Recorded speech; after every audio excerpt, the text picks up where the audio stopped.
Firewatch is a beautiful game, both visually and in story. This game is about the challenges we face in life and how we cope with them. Each character in this game deals with struggles in their own way, and their stories become intertwined in what I believe is a perfect way of telling a mystery. This game starts off with a long narrative cutscene that is mainly text. We notice a girl, Julia. There is soft and beautiful music playing, and she's a professor of evolutionary biology. Things move fast. We get a burger, we talk, become closer, and a week later, we're dating. Then we take control of Henry. We pick up a backpack and throw it into the bed of a truck. Time passes, and the game tells us Julie and I are crazy about each other. We move in together, drink beer on our deck, and get a dog together. Life is good. Years go by, and Julie asks what I think about having children. I respond with, "We have plenty of time." Something we often say in real life. We take time for granted. We expect things to stay the same forever, and when in fact our lives and structure are so very fragile. Things can change in an instant. We tell her we can have kids one day. We get engaged, to get married, and continue loving each other every day. Once again, we flash back to the present day where Henry has arrived at a trail in some sort of forest. We begin hiking. Why was I here? Where is Julia? As we hike the trail, we flash back to dialogue, and the story begins to explain why we're here in the first place. One night, Julia arrives late and she appears drunk. We get into a fight. Julia has become more angry lately. During a confrontation with a stranger, we notice that Julia struggles with speaking when she's stressed. A few more years pass. Julia is asked to leave her job on a paid leave after she has an episode. Julia lost it on a coworker. She gets mad at them for borrowing books from her, but she forgot that she happily lent them to him just a few days ago. And she was found crying in a stairwell. We then find out that Julia is suffering from early onset dementia at just 41 years old. This is life changing. At first, we pretend like nothing's wrong. We hang out with friends, and Julia goes back to work, but she gets worse. She can't remember things in class, she struggles with her research, and she even drives to another town for no reason and gets brought home by the police. She gets sent on a permanent medical leave. Some days we get the real Julia, and others we get a complete stranger, it tells us. We tell our family and friends, but she's still getting worse. Eventually, we get the choice of putting her into a care facility with a 24-hour watch or keeping her home and taking care of her ourselves. I chose to keep her home. I felt like it was the right thing to do. There are struggles, and Julia can't function without me, and Henry begins drinking. A lot. He even gets a DUI. It's becoming a problem. Everything is becoming a problem. Julia's parents visit, and they're appalled by the state of our house. They're going to take her away. Henry swears that he'll visit. A few weeks go by, and we see an ad for a job in a newspaper, and we take it. This is where the game begins. We reach our lookout tower, our escape from reality, our coping mechanism, our new life, away from everything we loved and everything we lost. Here we're introduced to Delilah, another tower operator. She immediately asks us what's wrong with us, because people only take these jobs to get away from something, and she was right. The banter in this game is charming between Delilah and Henry. It often gives us choices that have some meaning further in the story, but generally it's pretty linear. But there is a story here that needs to be told. Our first mission is to hike down and find some teenagers who are lighting off fireworks. I make my way down, we find a group of teens, and a pile of fireworks. Judging by the clothes strewn about on the ground, the group has gone swimming. There's also a large radio blasting at the shore, and the teens are in the water swimming. I tell them off about the fireworks, and they tell me off in general.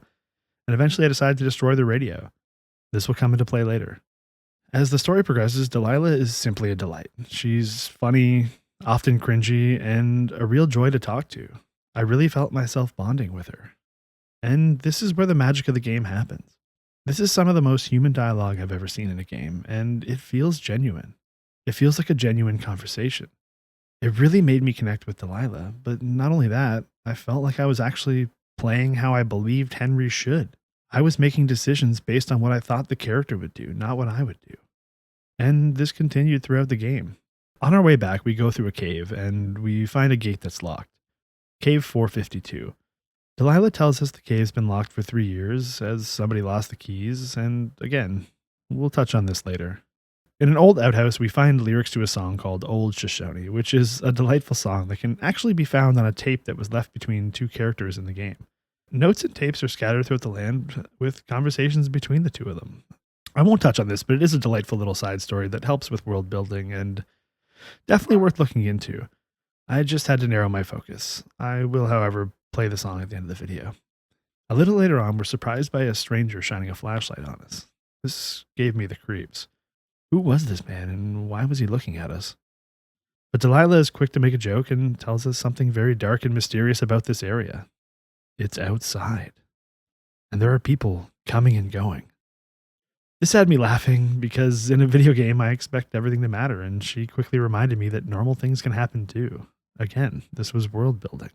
This world feels both empty but also very much alive. Rich with backstory and little details that bring it all together, things such as notes between characters and little nods to the previous occupants. It was such a joy to live in this world and discover its past. Coming back to our tower, we find our typewriter outside the tower on the ground. Someone's been here. We scramble inside and find a broken window, the door open, and the tower in disarray. This is where the mystery of the game begins. And oh boy, does it do a good job of it. I questioned whether or not this was the teens at the lake. I did destroy the radio, and perhaps they did this out of revenge. Or perhaps it was something worse. The paranoia was really setting in. The next day, Delilah informs us that the communication lines are not functioning, and perhaps the storm took them down, so she asks us to investigate. On our way, Delilah begins to ask about our past, and we tell her about Julia.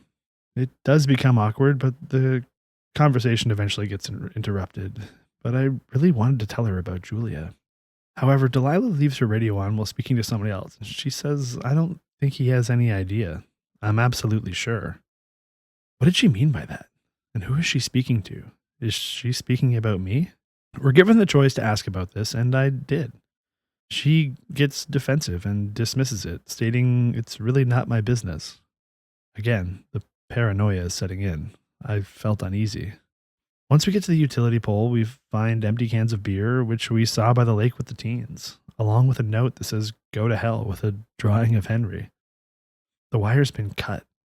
It was the teens from before. Delilah says we should go find them,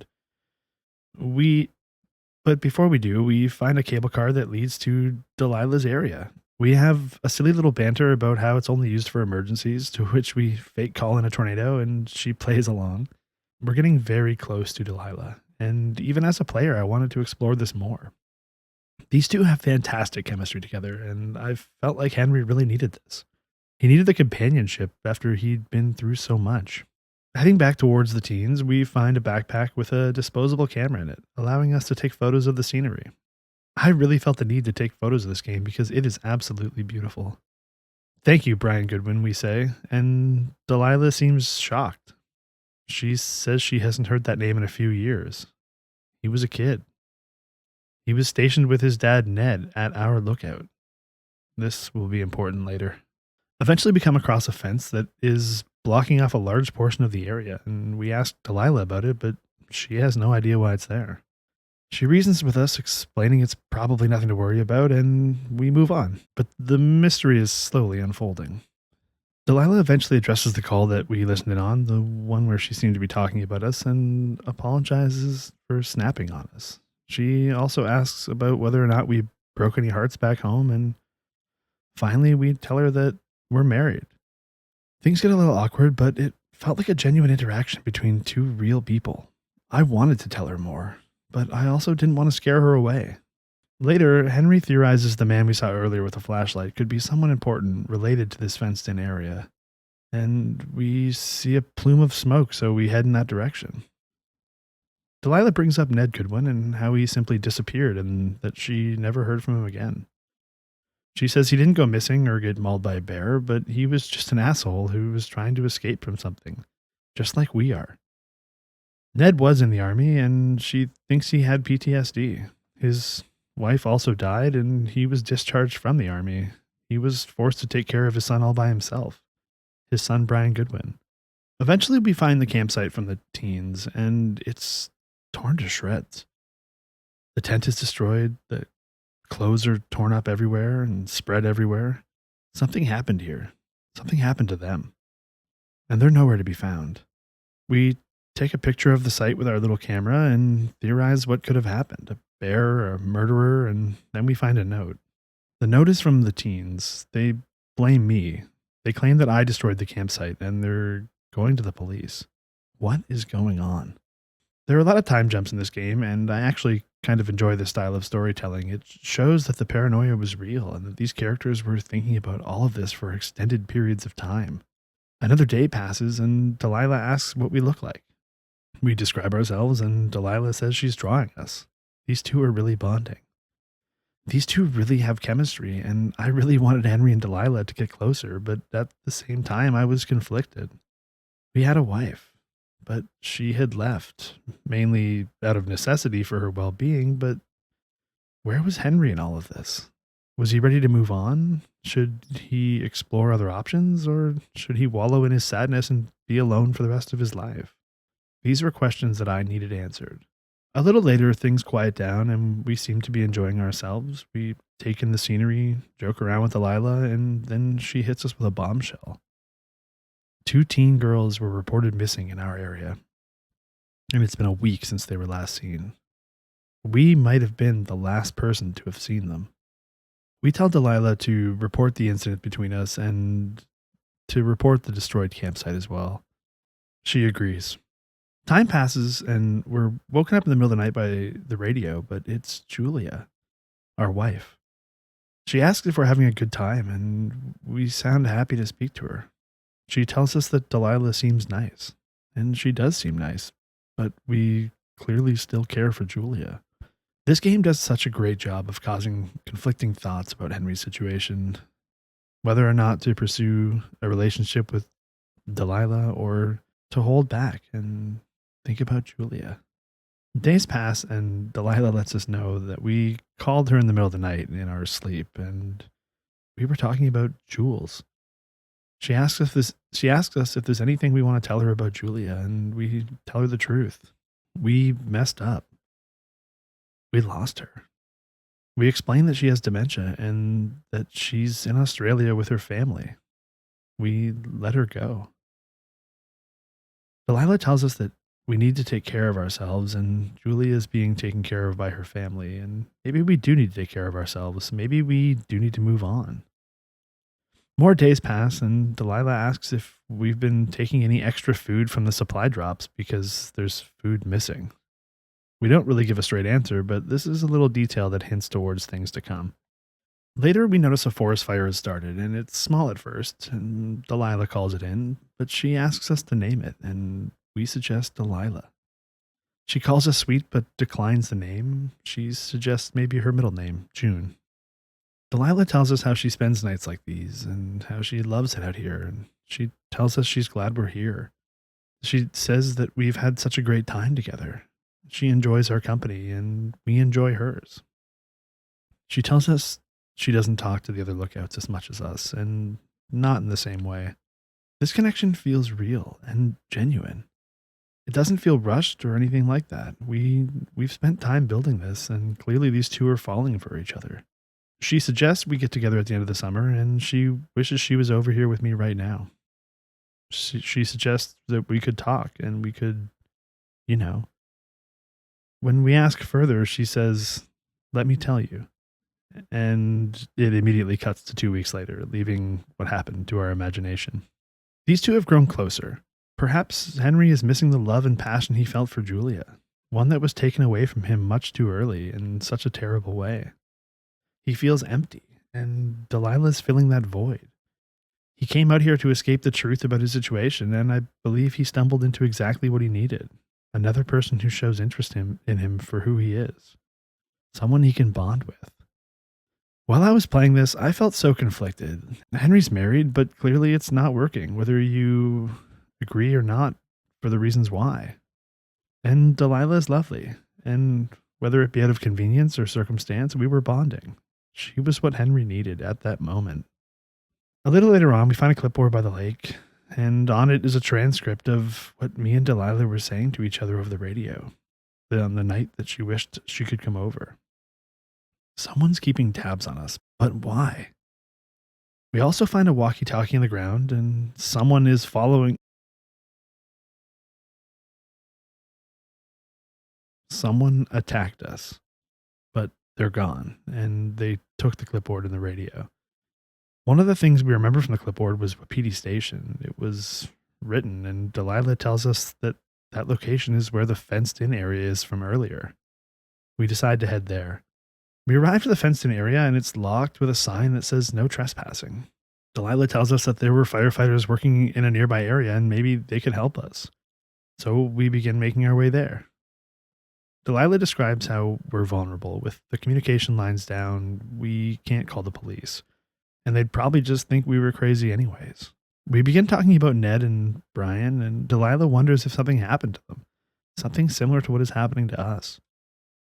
Henry reasons that nothing bad happened to them and that Brian is probably off in high school now. One of my favorite jokes in this game is when we arrive at Pork Pond. Delilah says there used to be a sign, but people kept stealing it. And keep this in mind for later, towards the end. We arrive at a camp and Delilah tells us about Brian Goodwin. She says she used to enjoy talking to him and that he was into comics and fantasy and loved to draw. He was a very smart kid. Eventually we find that the firefighters have all left. But we do find an axe, one that we will use to get through the lock in that fence. But we also find a note about Wapiti Station. It says that there's a research site there, but neither Delilah or Henry know about it. And they theorize that they're researching us. They're clearly keeping tabs on us, and perhaps it's an experiment about two people in isolation. At this point, the paranoia is getting severe, and I've found myself wrapped up in this mystery, yearning to learn more. I could not wait to see how this would unfold. This game really sucked me in, and I was fully invested in the Henry and Delilah relationship, but I was also scared of what was going on, scared of the mystery that was unfolding between us. On our way back to Wapiti Station, we hear a cough through our radio. It was a third person. We're being tracked. Delilah tells us not to use our radios, to get back to my tower, and she'll call us.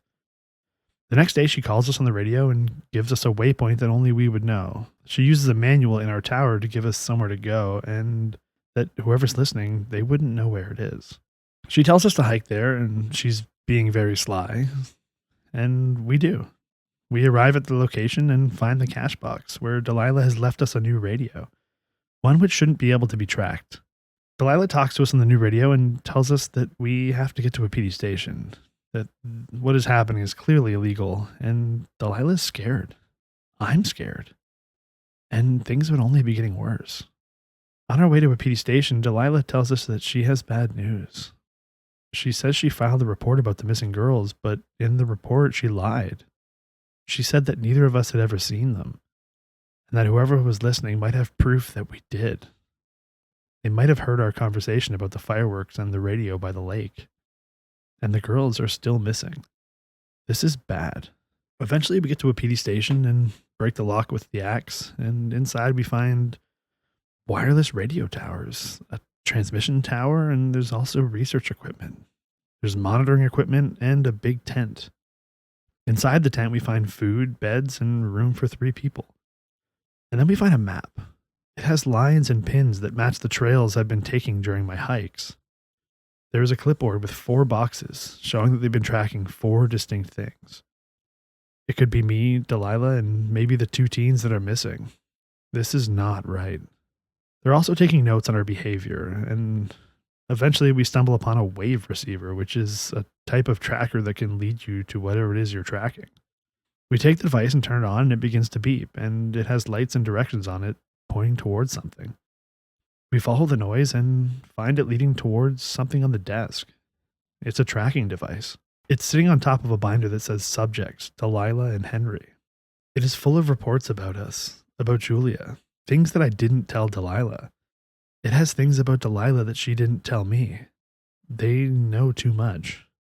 Delilah suggests that we burn the place to the ground, but she quickly changes her mind and we decide to leave. Once we get past the fence and across the little stone bridge, the bridge collapses. But we notice there's a plume of smoke coming from the tent. It's on fire. Someone lit it on fire within minutes of us leaving. We had to leave. More days pass and we find ourselves in our tower. The receiver we took starts beeping and it's picking up a signal. We head in the direction, and when we get to the source, we find a backpack.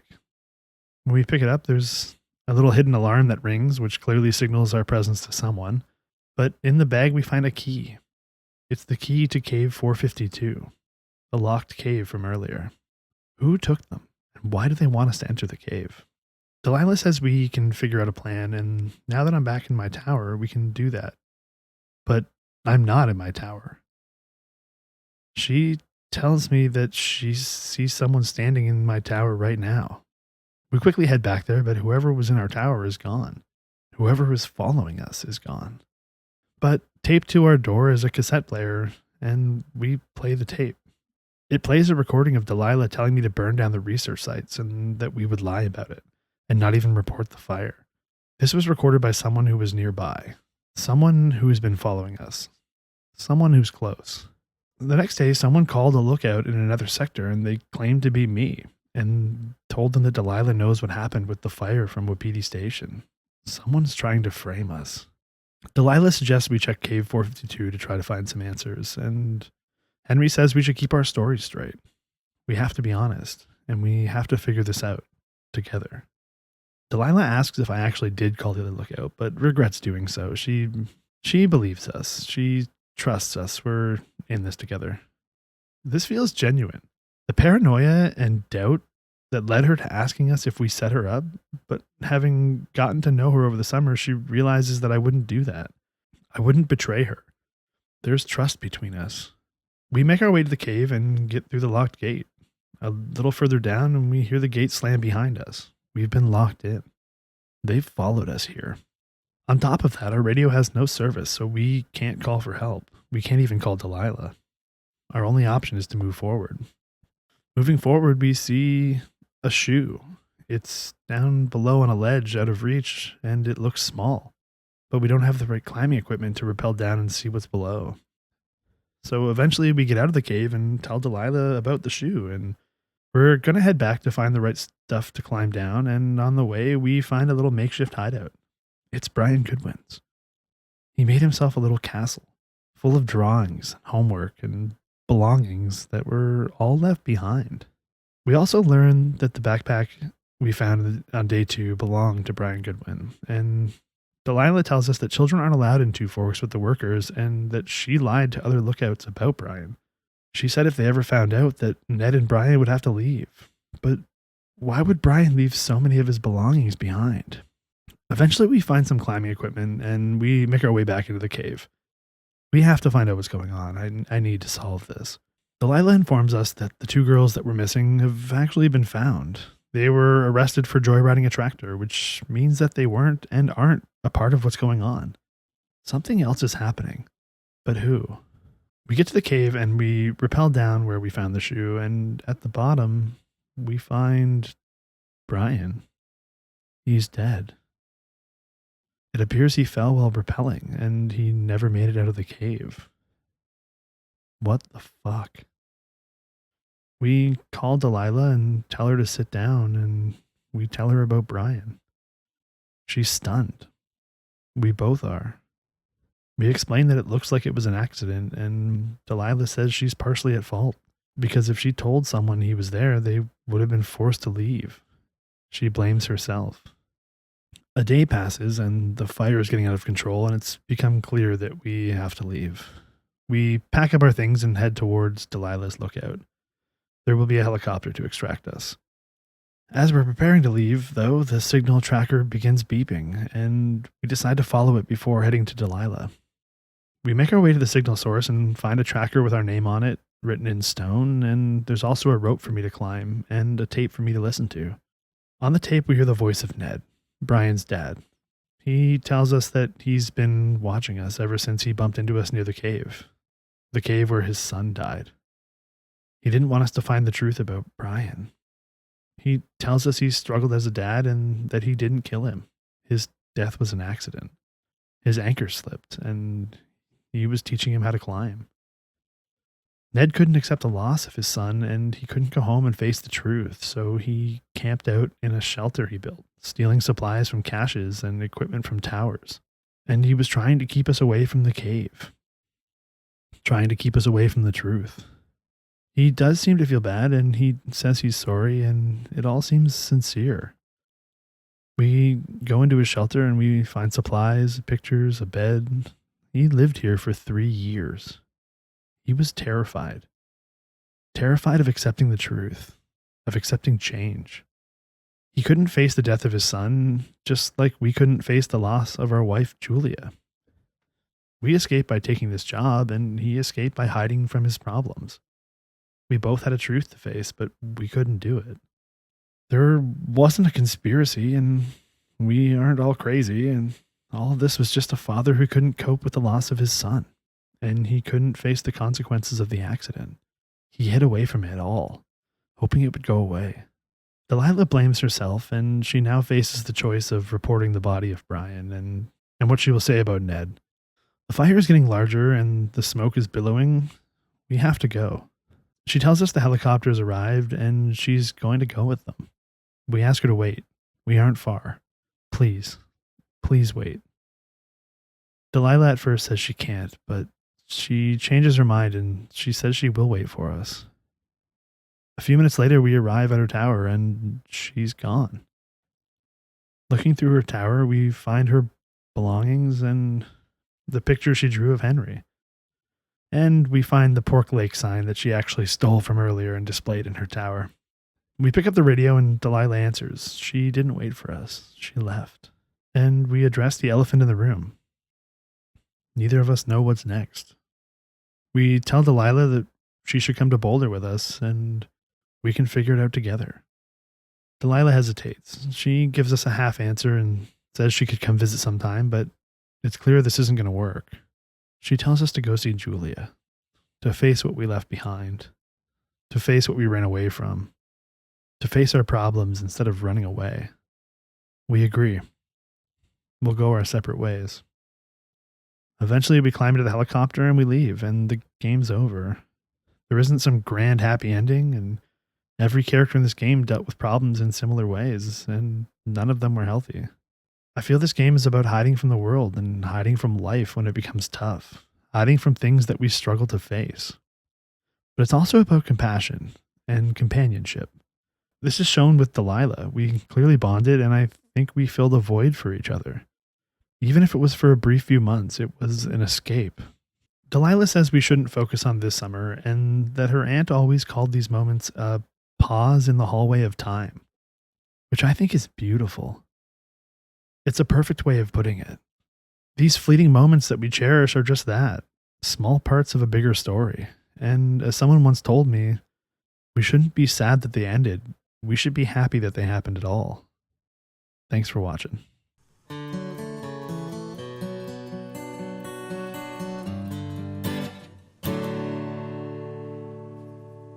headed off to Ocean Shawnee, where the birds and the bees won't know me. Man and war won't exist no more, and there ain't no gals to keep no score. I'm taking off for the woods, to a place where there ain't no shirts. Don't need no books or ponds or the ponderosas. Don't need no lady or marry the Mariposas. Can't waste no time in getting there. I'll do 80 down, 80 without a prayer. Don't need no gal, I'll spruce up for the spruces. Don't need no pal, I'll change my mood up for the mooses. Headed off to Ocean Shawnee, where the birds and the bees won't know me. Men and war won't exist no more, and there ain't no gals to keep no score. And if you're wondering where's my aspen, it's been cavorting amongst the aspens. Don't need no grass, I'll get altered among the alders. Don't need no mass, I'll grovel before the boulders. I'm headed off to Ocean Shawnee, where the birds and the bees won't know me. Men and war won't exist no more, and there ain't no gals to keep no score. I'm headed off to old Shoshone, where the elk and the owls won't know me, where there ain't no judges to whom I gotta plead, 'cause I can be me in old Shoshone.